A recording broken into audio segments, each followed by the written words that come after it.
ఇకపోతే అందరూ కూడా నేను పాస్టర్ని నన్ను దేవుడు పిలుచుకున్నాడు, నేను పలానా డినామినేషన్లో తర్ఫీదు పొందొచ్చాను, నేను పలానా కాలేజీలో నేను చదివాను, నాకు పలానా రెవరెండ్ సర్టిఫికేట్ ఉంది, బిషప్ సర్టిఫికేట్ ఉంది, పాస్టర్ సర్టిఫికేట్ ఉందని ఫీల్ అవుతున్నారు.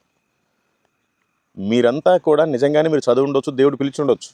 కానీ ప్రతి నెల ప్రతి మండలంలో కూడా ఒక సేవకుల కూడిక ఏర్పాటు చేసుకొని ఒకరినొకరు బలపరుచుకొని ఒకరినొకరు హెచ్చరించుకొని ఒకరికొకరు గద్దించి బుద్ధి చెప్పుకొని మనం అక్కడ తర్ఫీదు పొందాలి ఇంకా ఎక్కువగా.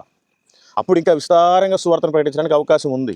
అనేక మంది జనాల్ని శిష్యులుగా తయారు చేయడానికి అవకాశం ఉంది. అనేక నశించిపోయే ప్రజల్ని దేవుడి దగ్గరికి తీసుకురావడానికి మనమంతా కూడా సేవకుల కూటమి ఒకటి ఏర్పాటు చేసుకోవాలి ప్రతి నెల ప్రతి మండలంలో.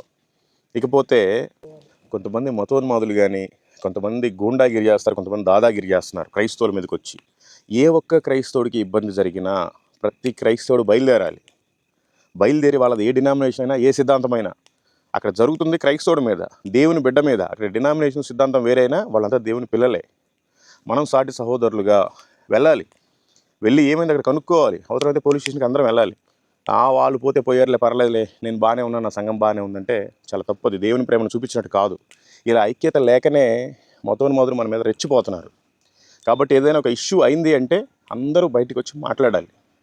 లేకపోతే మనల్ని అసలు ఈ దేశంలో బ్రతకనివ్వరు, మనల్ని ఇంకా భ్రష్టు బట్టి చేస్తారు, మనల్ని ఇంకా మట్టి గరిపిస్తారు.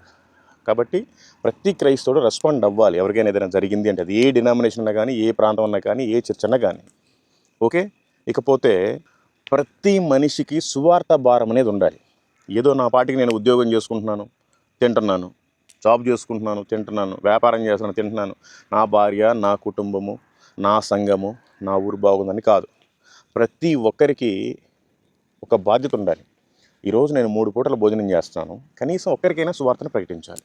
అగ్నిలో నుండి లాగినట్టు కొందరైనా లాగి రక్షించాలి. ఈ లోకం అనే అగ్నిలో కాలిపోయే వాళ్ళు చాలామంది ఉన్నారు వ్యసనాలతోటి. అది మందు త్రాగటం ద్వారా కావచ్చు, సిగరెట్ల ద్వారా కావచ్చు, భయంకరమైన చెప్పలేని పాపాల వల్ల కావచ్చు. ప్రతి ఒక్కరూ ఈ లోకం అనే అగ్నిలో కాలిపోతున్నారు. వాళ్ళందరూ మనం బయటికి లాగాలి. ప్రతి క్రైస్తవుడు కూడా సువార్త ప్రకటించడం నా బాధ్యత, అది దేవుని పని అని ప్రతి ఒక్కరు భావించి సువార్తను ప్రకటించాలి. చాలామంది క్రైస్తవులు ఉన్నారు, ఓన్లీ క్రిస్మస్కే చర్చ్కి వస్తారు, ఓన్లీ న్యూ ఇయర్కే చర్చ్కి వస్తారు. ఎందుకు? వాగ్దానం తీసుకోవడానికి. దేవుడు నువ్వు పుట్టకముందే నీకు ఒక వాగ్దానం ఇచ్చాడు, ఆ వాగ్దానం నిమిత్తం నిన్ను బ్రతికినిస్తున్నాడు, నిన్ను బ్రతికించాడు దేవుడు, నిన్ను ఇంకా పోషిస్తున్నాడు దేవుడు.